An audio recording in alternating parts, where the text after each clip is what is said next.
అంటే ఎలాంటి సాంగత్యం లభిస్తే ఆ సాంగత్యం వల్ల దోషం వస్తుంది, మంచి కూడా జరుగుతుంది. మంచి అలవాట్లు కూడా మనం తీసుకుంటాం, అదేవిధంగా చెడు అలవాట్లు కూడా మనకు అప్పుతాయి. అయితే ఒక అబ్బాయి వచ్చాడు మా ఆశ్రమంలో ఉన్నప్పుడు, స్వామీజీ మరి నాకు తాగడం అలవాటు ఉంది, వదులుకోలేకపోతున్నాను అంటే. మరి వదులుకోవచ్చు కదా, ఏముంది అంటే, మా కంపెనీలో వాళ్ళ దగ్గర తాగుతారండి, వారితో పాటు కలిసి తాగాల్సి వస్తుంది, అందరం కలిసి పనిచేస్తాం కాబట్టి తప్పదు, తినాల్సి వస్తుంది, కాబట్టి మాంసం మద్యం మానేనంటే కష్టం అని చెప్పాడు. అట్లా మనం ఏ గుంపులో తిరుగుతూ ఉంటామో, ఎవరితో సాంగత్యం పంచుకుంటామో, వారి అలవాట్లు, ఆ వాతావరణానికి మనము అలవాటు పడిపోతాం. చేపల మార్కెట్లో తిరిగే వాడిని పూలంతా కూడా చేపల కంపు వస్తూ ఉంటుంది, పశువుల పాకలో పనిచేసే వానికి పేడ కంపు వస్తూ ఉంటుంది. అట్లా రకరకాల వాతావరణం అనేటువంటిది మనకు ఖచ్చితంగా ప్రభావం అనేటువంటిది ఉంటుంది. అరుణమ్మ ప్రభాకర్ గారి ఇంట్లోకి వస్తే యజ్ఞ సాంగత్యం కలుగుతుంది. వాళ్ళిద్దరితో మరి అమ్మగారు వీరిద్దరు ఉన్నారు కాబట్టి వారి ఇంట్లో రెంటుకుంటున్నారు. మరి అరుణమ్మ గారు ఎన్నో యజ్ఞాలు చేశారు, ఎన్నో యజ్ఞాల్లో పాలు పంచుకున్నారు. ఆమె యజ్ఞానికి లడ్డూలు చేసింది, భక్ష్యాలు చేసింది. అవన్నిట్లో కూడా శ్యామలమ్మ గారు తమ చేతులతో కూడా యజ్ఞానికి సహాయ సహకారాలు అందించింది. మరి ఆ యొక్క కర్మల వల్ల ప్రేరితమై ఈ యొక్క సాంగత్యం, ఒక మంచి సుసంగతమైనటువంటి సాంగత్యం వల్ల వారు కూడా ప్రభావితమై వారు కూడా యజ్ఞ కార్యక్రమాలు అనేటువంటివి చేయడం మొదలుపెట్టారు. గత సంవత్సరం చేసాం, వీళ్ళ ఇంట్లో పైన వాళ్ళు ఇప్పుడు చేస్తున్నాం. కాబట్టి ధార్మిక కార్యక్రమాలు చూసినంత మాత్రాన మనసులో ప్రేరణ కలగదని చెప్పారు. అందరూ చూస్తూ ఉంటారు. క్లాస్లో చాలా మందికి గురువు గారు పాఠం చెప్తారు, కానీ ఎవరి బుద్ధి తీక్షణంగా ఉందో వాడే ఆ పాఠాన్ని అందుకుంటాడు. మరి అదే విధంగా ఈ యొక్క యజ్ఞము, అగ్నిహోత్రము, యజ్ఞీయ సంస్కారవంతమైనటువంటి కార్యక్రమాలన్నీ కూడా ఎవరైనా అందుకోవాలి అంటే వారిలో సాత్వికత అనేటువంటిది ఉండాలి. సాత్విక భావన ఉన్నటువంటి వ్యక్తులు మాత్రమే అగ్నిహోత్రం జరిగితే దాన్ని చూసి ప్రభావితమై ఆ యొక్క భక్తి సంబంధమైనటువంటి కార్యక్రమాలకు వాళ్ళు ఆకర్షితులు అవుతారు. సాత్వికులు దైవీ సంబంధమైనటువంటి కార్యక్రమాలకు సాత్వికులు వెంటనే ఆకర్షితులు అవుతారట. ఇక తినడము, మాంసం తినడము, మద్యపానం చేయడము, ఇవన్నిటికీ రాజసికులు బాగా ఆకర్షితులు అవుతారట.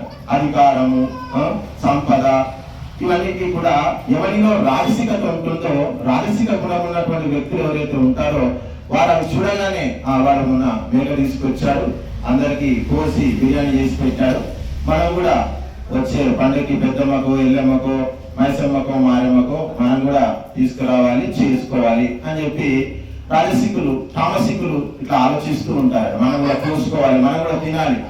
భార్యలు వాళ్ళలో కూడా రాజసికం ఉంటే ఎప్పుడు చేస్తావు పండుగ, ఎప్పుడు కొనుక్కొస్తావు పొట్టేలు, ఎప్పుడు వండుకున్నావు, ఎప్పుడు తిన్నాము అనేటువంటి భావన వాళ్ళకు ఉంటున్నట్టు. వీళ్ళందరినీ కూడా తామసికులు అని చెప్పారు, తామసికమైనటువంటి వ్యక్తులు అని చెప్పారు. కాబట్టి మనలో ఆ సాత్వికతనే మనను దైవీ భావాలకు తీసుకెళ్తుంది, దైవీ కార్యాలకు మనను పురిగొలుపుతుంది అని మనం చెప్పవచ్చు. కాబట్టి అగ్నిహోత్రము అనేటువంటిది చాలా ఎంతో గంభీరమైనటువంటి విషయం.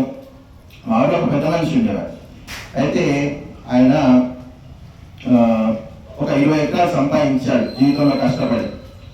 ఒక 1/2 కేజీ బంగారం కూడా ఉండేది ఆయన దగ్గర. అయితే భార్య చనిపోయింది, కొడుకులు బిడ్డలు అందరూ కూడా ఆస్తులు పని చేసుకున్నారు. అయితే నీకు రోజు అన్నం పెడతాము, ఇక మిగిలిన బంగారం కూడా ఎందుకు ఉంచుకుంటావు, ఇచ్చేసి అంటే పాపం ఆ బంగారం కూడా కోడలకి ఇచ్చేసాం. ఇచ్చేసిన తర్వాత నీకు అన్నం పెట్టేది లేదు, సున్నం పెట్టేది లేదు, నీ పని నువ్వు బతుకుతే బతుకు, చేస్తే చావు అని చెప్పేశాను. కానీ ముసలాయన కొద్దిగా తెలివైన వాడు కాబట్టి ఆయన బ్యాంకులో ఒక 20-30 లక్షలు ఉంచుకున్నాడు. నెలకు వాటికి ఇంట్రెస్ట్ ఏదో వస్తుంది, బతికేస్తూ ఉంటాడు. ఇక ఆయన కొడుకులకు డబ్బులు ఇవ్వడం మానేశారు. స్వామి ఇవి నా డబ్బులు, నాకు నెలకు సంవత్సరానికి నిమిత్తులు వస్తాయి, దాంతో నేను బతకాలి అని. మరి అప్పటి వరకు ఎందుకు ఇచ్చాడు, అప్పుడు ఎందుకు మానేశాడు అంటే, అప్పటి వరకు తాను ఇచ్చిన దానికి తిరిగి ఏదో ప్రతిఫలం వస్తుంది అని ఎంతో కొంత ఆశ పడ్డాడు. ఏదో చూసుకుంటారులే, చేస్తారులే అని ఒక ఆశ ఉండేది. కానీ ఆ రోజు వాళ్ళు చేసిన దానికి ఆ ఆశ మొత్తం ఆయన అడియాసలు అయిపోయారు. కాబట్టి మనిషి యొక్క స్వభావం నైజం ఏముంటుందంటే, మనకి ఏదైనా వస్తుంది అంటే మనం ఇస్తాం, రాదు అంటే మనం ఇవ్వము. కాబట్టి ఈ యొక్క అగ్నిహోత్రములో వేసినటువంటి ప్రతి పదార్థం కూడా మనకు తిరిగి వస్తుంది, ఇస్తుంది మనకు తిరిగి. ఏ పదార్థం కూడా తన దగ్గర పెట్టుకోదు. చూడండి, మీరు అప్పటి నుంచి మీరు చూస్తున్నారు, ఇక్కడ మొత్తం అగ్నిహోత్రాన్ని పరిశీలిస్తున్నారు. మీకు ఇలా ఏమర్థమైందో సరే చెప్తాను. ఏమర్థమైందో లేదో నాకు తెలియదు, కానీ ఇక్కడ అర్థం చేసుకోవాల్సిన విషయం ఏమిటంటే, ఇక్కడ వేసినటువంటి ఏ పదార్థము కూడా మిగలట్లేదు. అది మనం గమనించాలి. ఇక్కడ వేసినటువంటి ప్రతి పదార్థాన్ని కూడా అగ్ని ఏం చేస్తుందంటే చివరి వరకు రేపు పొద్దున వరకు బూడిద చేసేస్తుంది. ఏది కూడా తన దగ్గర ఉంచుకోదు. అందుకే మనం అగ్నిహోత్రానికి ఇవ్వాలి అని చెప్తాను. ఉంచుకుంటే మనం ఎందుకు ఇస్తాం? స్వార్థపరులకు ఎవరు ఇవ్వరండి. స్వామీజీకి డబ్బులు ఇస్తారు చాలా మంది వచ్చి, వాళ్ళకి ఒక 50,000, 5,000, 10,000 ఎందుకు ఇస్తారు? ఆయన దైవ కార్యక్రమాలకు డబ్బులు వాడతాడు. అతనిలో స్వార్థం అనేది లేదు, సమాజానికి ఉపయోగిస్తాడు. అందుకే స్వామీజీలకు డబ్బులు ఇస్తారు. లేకపోతే ఎవరు ఇస్తారు? స్వార్థపరులకు ఎవరు ఇస్తారు? కాబట్టి స్వార్థాన్ని నాశనం చేసుకున్న వ్యక్తి మాత్రమే అగ్నిలాగా ప్రకాశిస్తాడు. నిరంతరం ఎవడైతే ఈ యొక్క అగ్ని యొక్క గుణాలను పుణికిపుచ్చుకుంటాడో వాడు అగ్నిలా ప్రతిరోజు ప్రతినిత్యము పైకి ఎదుగుతూ ఉంటాడు. అగ్నిలో ఏం గుణాలు ఉన్నాయంటే, ఇందులో ప్రకాశం ఉంది, ఇందులో తాపం ఉంది, ఇందులో సమర్పణ ఉంది. తనకు ఏమిచ్చినా సరే అన్నిటినీ కూడా భస్మం చేసి దేవతలకు ఇస్తూ పోతూ ఉంటుంది. అందువలనే మనము పంచభూతాలన్నింటిలో కూడా అగ్నినే మనం ఎంచుకున్నాం. ఎందుకంటే అగ్ని స్వార్థపరుడు కాదు, ఈయన నిస్వార్థపరుడు అని చెప్తాం. మనము అన్నం తింటప్పుడు ఏం చేస్తాం? నోట్లో వేస్తాం. ముక్కులో వేయండి, చెవులో వేయండి. చెవులో ఎవరు వేస్తారు? ముక్కులో ఎవరు వేస్తాం? మరి నోట్లో ఎందుకు వేస్తాం అంటే, నోట్లో వేసి కడుపులోకి పోతుంది. కడుపులో జఠరాగ్ని ఉంటుంది, మళ్ళీ అక్కడ కూడా ఆ జఠరాగ్ని అనేటువంటిది అన్నాన్ని పూర్తిగా భస్మం చేసి రసంగా మారుస్తుంది. ఆ రసమైనటువంటి ఆహారాన్ని రక్తానికి ఇస్తుంది. ఆ రక్తం శరీరంలోని అన్ని భాగాలకు ఇస్తుంది. అందుకే మనం ముఖానికి ఇస్తాం, ఆ నోటికి ఇస్తాం. ఎందుకంటే నోటిలో స్వార్థం లేదు కాబట్టి, నోటిలో ఆ యొక్క కడుపులో జఠరాగ్ని ఉంది కాబట్టి మనము ఇస్తాం. కాబట్టి ప్రపంచంలో అంతటా కూడా స్వార్థం లేనటువంటి వ్యక్తికే అన్ని దొరుకుతాయి. మనము కూడా ఎప్పుడైతే మనలో నిస్వార్థం అయిపోతుందో, స్వార్థం అనేటువంటిది పోతుందో, ఈ అగ్నిని మన హృదయంలో ఎప్పుడైతే ఆధారం చేసుకుంటామో అప్పుడు మనము దేవతలం అవుతామని చెప్పారు. కాబట్టి సముద్రం అంతరం చేశారు దేవతలు రాక్షసులు ఇద్దరు కలిసి కూడా. రాక్షసులు దేవతలు ప్రయత్నం చేసి ఆఖరికి అమృతం దొరికింది. అది అట్లాగో ఆ దేవతలకు దొరికింది, తాగేశారు, వాళ్ళ అమరత్వాన్ని పొందారని చెప్తారు. మరి ఎట్లా ఇది అంటే, ఇది ఒక పురాణ కథగా చెప్పారు. మరి దేవతలు అమృతాన్ని తాగక ముందు దేవతలు రాక్షసులు ఏంటి అంటే, వాళ్ళిద్దరికి కూడా మరణ ధర్మం ఉండేదట. ఇద్దరు కూడా చనిపోయేవారంట. ఎప్పుడు కూడా పుడుతుంటారు, చచ్చిపోతూ ఉంటారు. మరి వాళ్ళని ఎట్లా బతికిస్తున్నారు? మనం అంతా ఎట్లా బతుకుతున్నాం అంటే, మనం అంతా అగ్నితోనే బతుకుతున్నాం. అగ్ని తీసేయండి, వంట వండడం మానేయండి, ఎవరు బతుకుతారు? గ్యాస్ స్టవ్లో మొన్న ఇరాన్ ఇదైనప్పుడు గ్యాస్ బంద్ అంటే కొట్టుకున్నారు ప్రతి ఒక్కరు కూడా. మరి మంట లేకపోతే ఎవరు బతుకుతారు చెప్పండి? అగ్నితోటే అందరూ బతుకుతారు. అగ్ని లేకపోతే మనం అంతా చనిపోవాల్సిందే, మనంతా మరణ ధర్మం గల వ్యక్తులమే. అయితే ఈ యొక్క మరణ ధర్మాన్ని దేవతలు గ్రహించారట. అది ఈ యొక్క అగ్నిలో చావకుండా బతికించేటువంటి శక్తి ఉంది, ఇందులో అమరత్వాన్ని పొందేటువంటి శక్తి ఉంది అని చెప్పి తరచు దేవతలు రాక్షసులు ఇద్దరు యుద్ధం చేసుకుంటూ ఉంటే ఇక దేవతల సంఖ్య క్రమక్రమంగా రాక్షసుల దాటికి తగ్గిపోయిందట. తగ్గిపోతే అప్పుడు దేవతలు ఏం చేశారంటే, ఈ యొక్క అగ్నిలో అమరత్వం ఉంది, ఈ యొక్క అమరత్వ శక్తిని మనలో గనక ఆవాహన చేసుకుంటే మనము ఈ యొక్క రాక్షసులను జయించవచ్చు అని చెప్పి వాళ్ళు ప్లాన్ చేశారు. మరి ఈ విషయం మరి రాక్షసులకు తెలిస్తే ఎట్లా, మరి వాళ్ళకు కూడా ఈ విషయం తెలుసు కదా అని చెప్పి కొందరు మా దేవతలు అంటారు. అయితే దేవతలు పోయి సరే పోయి అడిగి చూద్దాం, వాళ్ళకి ఏం తెలుసు చూద్దాం అని చెప్పి వాళ్ళు వెళ్ళి రాక్షసులను అడుగుతారు. ఆ రాక్షసులు అప్పుడు అడుగుతారు, మీరు ఈ అగ్ని ఏం చేస్తారు అంటే, మేము కట్టెలు కాల్చుకుంటాం, మేము మాంసం వండుకుంటాం, వంట చేసుకుంటాము, తింటాము అని చెప్పి వాళ్ళు చెప్తారు. అరే వీళ్ళకు ఈ యొక్క అగ్నితత్వం అనేటువంటిది తెలియదు, ఈ అగ్నిని ఎలా ఉపయోగించుకోవాలో వీరికి తెలియదు, ఈ రహస్యం అనేటువంటిది వీరికి తెలియదు అని చెప్పి వారు అప్పుడు ఆ అగ్నిని తమలో ఆదానం చేసుకొని వాళ్ళందరినీ కూడా సంహరించేస్తారు. ఆ విధంగా దేవతలంతా కూడా ఆ అగ్ని ద్వారా అమరత్వాన్ని పొందుతారు. కాబట్టి దేవతలు అగ్నిని, అమరత్వాన్ని, స్వర్గాన్ని, మోక్షాన్ని పొందడానికి వాడతారు. రాక్షసులు మాంసం వండుకోవడానికి, మద్యం తాగడానికి, ఇలాంటి పనులకు రాక్షసులు వాడుతూ ఉంటారు. మనుష్యులు భోజనం కోసం వండుతారంట. కాబట్టి మనము దేవతలు కావాలి అనుకుంటే అగ్నిహోత్రాన్ని మన గృహంలో స్థాపించాలి. ఒకప్పుడు మన దేశంలో పరంపర ఉండేది. అందుకే గార్హపత్యాగ్ని, ఆహ్వానియాగ్ని, దక్షిణాగ్ని అని చెప్పి ఇలాంటివి ఉండేది. అహితాగ్ని, అనాహితాగ్ని అని చెప్పారు. ఎవరి ఇంట్లో అగ్నిని శాస్త్రోక్తంగా స్థాపించి ఉదయము సాయంత్రము అగ్నిహోత్రం చేస్తారో దాన్ని అహితాగ్ని అంటారు.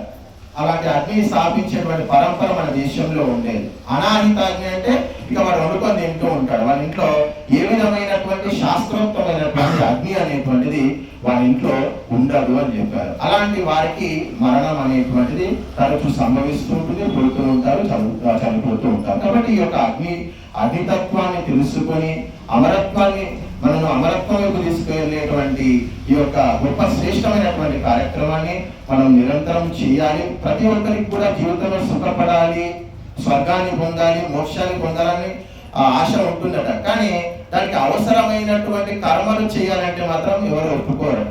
ప్రతి ఒక్కరికి నరకం పోవద్దు, నరకం అంటే వద్దు, నరకం అంటే భయపడతారంట చాలా మంది, నరకం వద్దే వద్దు అని అనుకుంటారు. కానీ ఆ నరకం రాకుండా ఉండాలంటే ఏ కర్మలు చేయాలో ఆ కర్మలు మాత్రం చేయడానికి ఇష్టపడారంట. ఇది మనుషుల నైజం అని చెప్పారు. కాబట్టి అగ్నిహోత్రం అనేటువంటిది మనము ఉన్నటువంటి జీవితాన్ని స్వర్గమయం చేస్తుంది. మనం చనిపోయిన తర్వాత కూడా మనకు మోక్షాన్ని కానీ సద్గతులను కానీ మనకు కలిగించేటువంటి గొప్ప దివ్యమైనటువంటి ఆ యొక్క సాధనము. మనము అగ్నిని మనము నిరంతరం పూజించాలి. నిరంతరం మనలో దాని ఒక భాగంగా ఎప్పుడైతే మలుచుకుంటామో అప్పుడు మన దేశం అనేటువంటిది ప్రపంచాన్ని జయించగలిగేటువంటి శక్తి మనకు కలుగుతుంది. చాలా మంది ఈరోజు మనం చూస్తూ ఉంటాం, మన ఇంటికి మీ ఇంటికి ఒక అతిథి వచ్చాడు అనుకోండి, రకరకాల పదార్థాలు పెట్టేసి అతని ముందు పెట్టారు. మీరేమన్నారు, చూసాం కదా అన్ని, ఇక వెళ్ళిపో అంటే ఎట్లా ఉంటుంది చెప్పండి. అన్ని పదార్థాలు చేసి పెట్టారు, చూసినావు కదా, ఇక తిన్నట్టే పో అంటే ఎట్లా ఉంటుంది చెప్పండి. ఎంత అవమానం. హిందువులు చేసిన పూజ అంతా అట్లే ఉంటుంది. ఏం చేస్తారంటే పటం పెట్టి దాని ముందు అట్టి పండు పెడతాడు, ఒక సంతర పండు పెడతాడు, మళ్ళీ అన్ని తీసుకొని వీళ్ళే తింటారు. ఇలాంటి పూజలు మన వాళ్ళు చేస్తున్నారు. కాబట్టి మన వాళ్ళలో ఉన్నది ఏమీ లేదు. అందుకే మనం అంతా దాసులం అయిపోయాం. నౌకరు ఇవ్వాలి, మనకి ఇంగ్లీష్ వాడు పని పెట్టాలి, ఇంగ్లీష్ వాడు కంపెనీ పెట్టాలి, ఇంగ్లీష్ వాడు నౌకరు ఇస్తేనే మనం బతకాలి. అలాంటి బతుకు మనకు దాపురించింది. మనమంతా మీరు అనుకుంటున్నారు, మనమంతా ఏదో మన మేధాశక్తితో మన బుద్ధితో బతుకుతున్నామని అనుకుంటున్నాం. మనం ఏమి మన బుద్ధితో బతకట్లేదండి. మనం శాసిస్తుంది అమెరికా, మనం శాసిస్తుంది యూరప్, ఈ కంట్రీసే మనం నడిపిస్తున్నాయి. మనం ఏమి మన సొంత బుద్ధితో మనం ఏమి నడవట్లేదు. దానికి ఒకటే ఒక కారణం, మన ఆధ్యాత్మిక శక్తి అయినటువంటి ఈ యొక్క అగ్నిని మర్చిపోయి రకరకాల పూజలు, అశాస్త్రీయమైనటువంటి పూజలు, అశాస్త్రీయమైనటువంటి పనులను చేసుకుంటూ ఉండడం వల్ల మనమంతా కూడా పతనమైపోయాము. ఈ దేశం అంతా పతనమైపోయింది. మనమంతా మన జీవితాలన్నీ కూడా ఈరోజు భారతీయ గృహస్థులలో సంతానం అనేటువంటిది వాళ్ళకు దక్కకుండా పోతుంది. ఎందుకంటే కంటారు, పెంచుతారు, పెళ్లి చేస్తారు. వాడు ఇంగ్లీష్ చదివి ఏ దేశానికో వెళ్ళిపోతారు, ఎక్కడో బతుకుతారు. ఇక వాడు జీవితంలో వాడు సేవ చేసేది ఏముంది, వచ్చేది ఏముంది? వాడు మన దేశానికి పనికిరాడు, ధర్మానికి పనికిరాడు, తల్లిదండ్రులకు కూడా సేవ చేసేటువంటి పరిస్థితి లేకుండా పోయింది. ఎందుకు అంటే ఇదంతా కూడా మనం చేసుకున్నటువంటి పూజలు, పునస్కారాలు, అశాస్త్రీయమైనటువంటి పనుల వల్ల ఇలాంటి పనులను చేస్తున్నారు. భారతీయ గృహాలలో స్త్రీలకు రకరకాల సమస్యలు, మానసికమైనటువంటి, శారీరకమైనటువంటి, భౌతికమైనటువంటి సమస్యలు ఎన్నో ఉన్నాయి. నిన్న యూట్యూబ్ లో ఒకటి వీడియో చూస్తున్నా, ఆయన చెప్తున్నాడు, ఫుడ్ ఇన్స్పెక్టర్ ఏం చెప్తున్నాడంటే ఈ యొక్క డామినోస్, మళ్ళీ ఈ KFC వీళ్ళందరూ ఫ్రై చేస్తారు కదా, చికెన్ ఫ్రై. ఆ ఫ్రై చేసిన నూనెలన్నీ కూడా దీపపు నూనెలుగా చేసి బ్రాండ్ మార్చి అమ్ముతున్నారు. దీపపు నూనెల్లో ఆ ఫ్రై ఆయిల్ కలిపి అమ్ముతున్నారు తక్కువ రేటు. మహిళలంతా కూడా దీపం నూనె కదా, తక్కువ రేటుకి వస్తుంది కదా అని చెప్పి ఆ నూనెలు పెట్టుకుంటున్నారు. అవన్నీ కూడా ఎంత పాపం, ఎంత ఘోరం చెప్పండి. అట్లా మన తూర్పుగోదావరిలో 6 నెలల క్రితము 200 కోట్ల రూపాయల రాకెట్ బయటపడింది. వాళ్ళు ఎట్లా చేస్తారంటే ఇంజన్ ఆయిల్ శుద్ధి చేసి దీపపు నూనె తయారు చేస్తారు. ఎంత దారుణం, ఎంత భయంకరం, ఎంత ఘోరం చెప్పండి.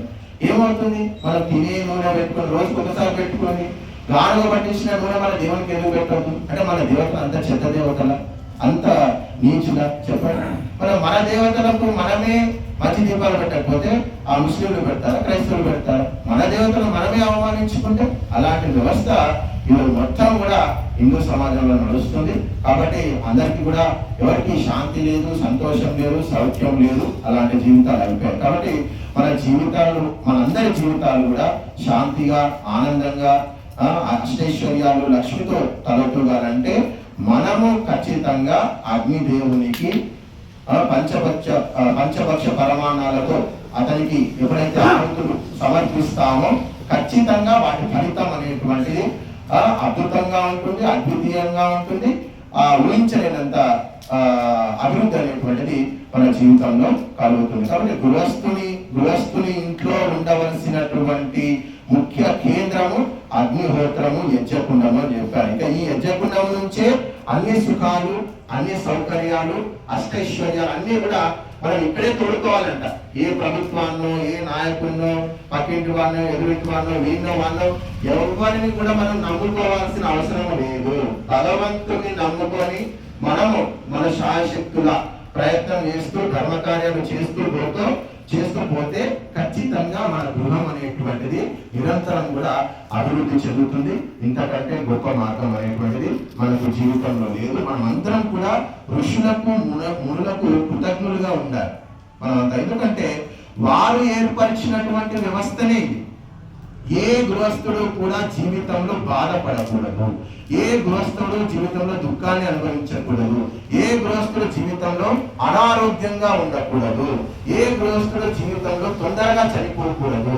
ఇలాంటి విషయాలన్నీ కూడా వాళ్ళు ఆలోచించారు. ఇవన్నీ జరగాలి అని అంటే ఏం చేయాలి అంటే దానికి ప్రతి గృహంలో కూడా అగ్నిహోత్రము చేయాలి, యజ్ఞయాగాలు అనేటువంటి జరగాలి. నిరంతరము ఆ గృహస్థుడు ఈ యొక్క కార్యక్రమాలు చేస్తూ ఉంటే ఆ యొక్క గృహస్థంలో వచ్చేటువంటి సమస్త సంకటాలన్నింటినీ కూడా అతడు అత్యంత సునాయాసంగా దాటగలిగేటువంటి శక్తియుక్తులు అనేటువంటి ఆ గృహస్థునికి కలుగుతాయి. కాబట్టి ఈ యొక్క సత్యాన్ని గ్రహించి ఈ ధర్మాన్ని మీరందరూ కూడా ఆచరిస్తే మీరందరూ కూడా ధన్యులవుతారు. ధన్యవాదాలు.